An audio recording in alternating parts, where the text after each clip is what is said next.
Бывает ли у вас ощущение, что некоторые поездки оставляют после себя что-то намного большее, чем просто воспоминания о месте? И ты не сразу понимаешь, в какой именно момент это произошло. В 6:15 утра мы выезжаем из Ченду в Эмэйшань. Эмэйшань – одна из 4 священных гор китайского буддизма. Ее высшая точка – более 3000 метров. И сюда уже больше 2000 лет поднимаются паломники со всего Китая. Через 2 часа приезжаем в заповедник, пересаживаемся на электрический автобус. Дальше серпантин в горах. Поворот за поворотом, все выше и выше. И где-то здесь начинает незаметно меняться само ощущение поездки. На одной из остановок, на стоянке, вдруг слышим. Чингис. 有文明，有魄力，有智慧，一朝一有真。成吉思汗不知道有多少美丽的少女们都想嫁给咱俩，都想做他新娘。 Просто так, без сцены и без причин. И это почему-то неожиданно поднимает настроение. Мы в Азии, в Китае, и вдруг звучит музыка из детства. Очень странное и теплое ощущение одновременно. 10 утра. Мы у подножия горы. Дальше пеший участок, лестницы, палки для подъема. Вот сейчас идем наверх, на подъемник. Даже палку купили.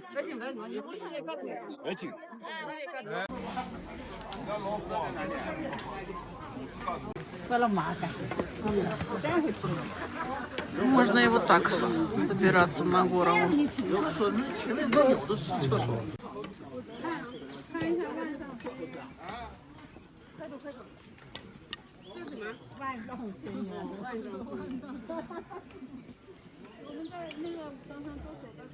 По дороге встретили тибетских макак. Их еще называют обезьянами-буддистами из-за места обитания. Говорили, что они очень агрессивные, но я совсем этого не заметила. Они вели себя очень деликатно.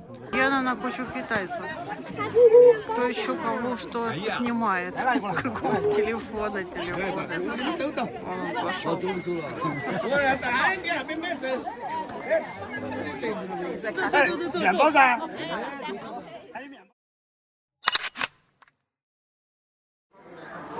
Очередь на фуникулер.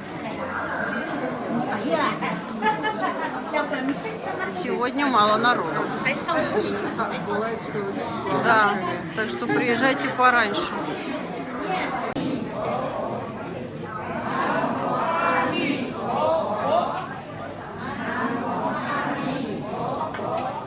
Вы не поняли, кто только что скандировал? Это были паломники. Удивительно позитивные люди в оранжевых шарфах. Кстати, вот один отражается в стекле.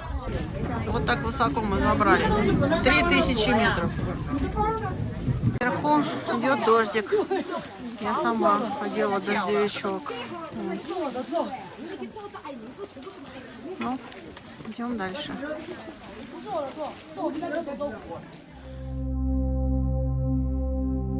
Полдень. Вот зачем мы сюда поднимались. Фигура 48 метров высотой и 10 ликов. Для нас, туристов, просто золотой Будда, а для китайцев – Пусянь. Пусянь – это в буддизме образ духовного наставника, который показывает путь к просветлению и помогает людям идти по этому пути. В китайской культуре он часто ассоциируется с дорогой, паломничеством и движением к чему-то большему.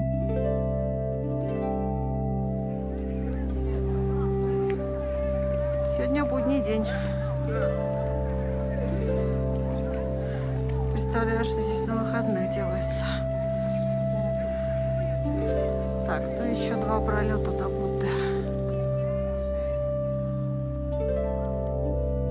Подножие Будды.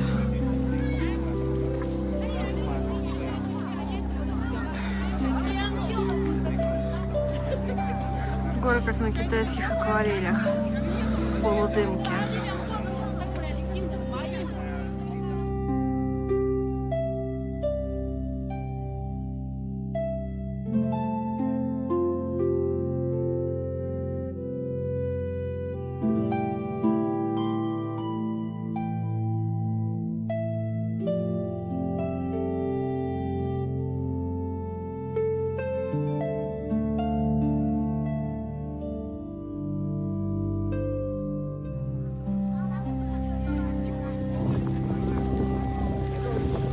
Верующий.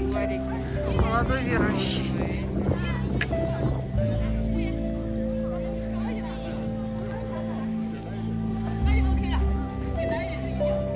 Сейчас зайдем внутрь.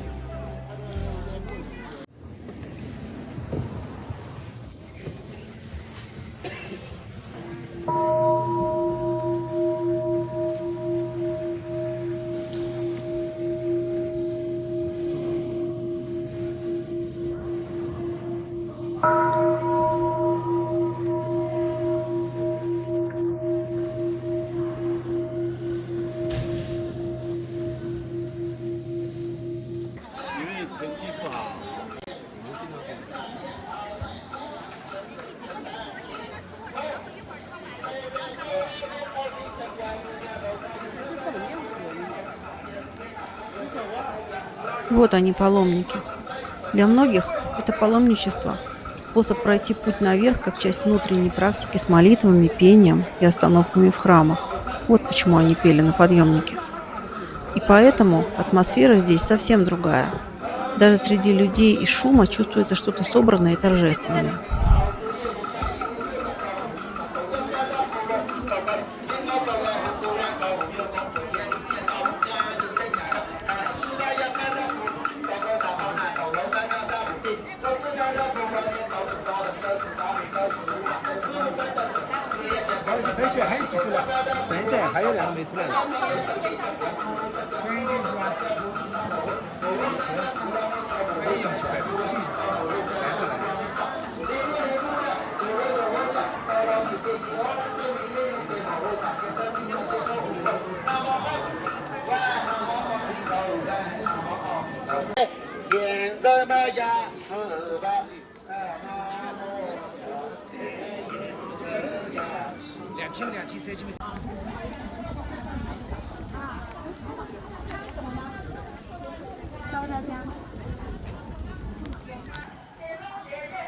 Ой, какой дым.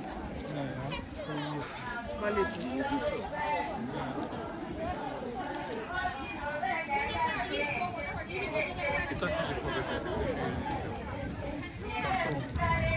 А дождик усиливается.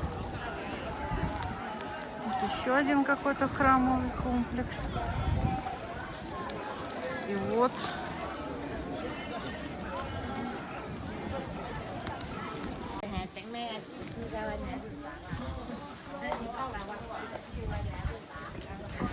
иду на самую высокую точку.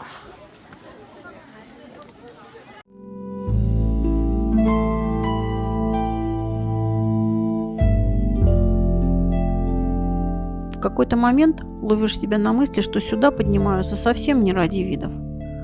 Люди заходят в храмы, монах бьет в гонг, кто-то молится, кто-то просто стоит молча и смотрит на облака. И ты уже сам оказываешься внутри этого состояния, хотя еще утром это казалось просто поездкой.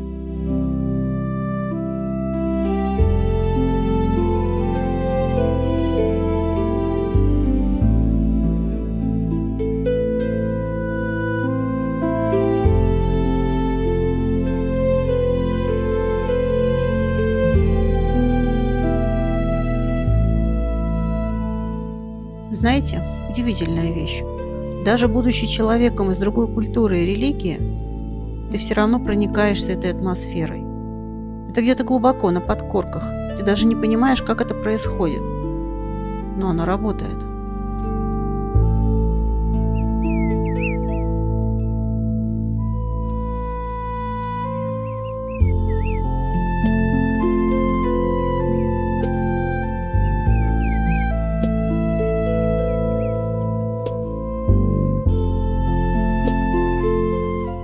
Облака лежат низко, горы растворяются в дымке, очертания становятся мягкими и почти нереальными.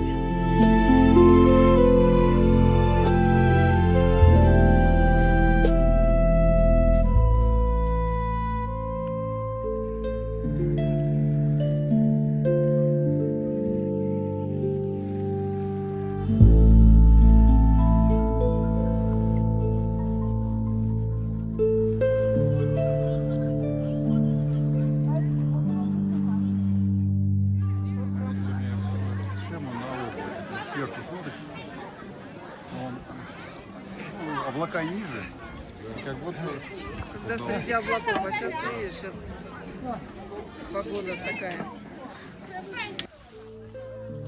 13:30. Мы идем на подъемник, чтобы спускаться вниз. И именно тогда приходит ощущение, что этот путь был как маленькая жизнь.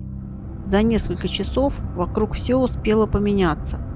Погода, звук, пространство, люди, собственное состояние. Наверное, именно поэтому некоторые места остаются с нами намного дольше, чем сама поездка.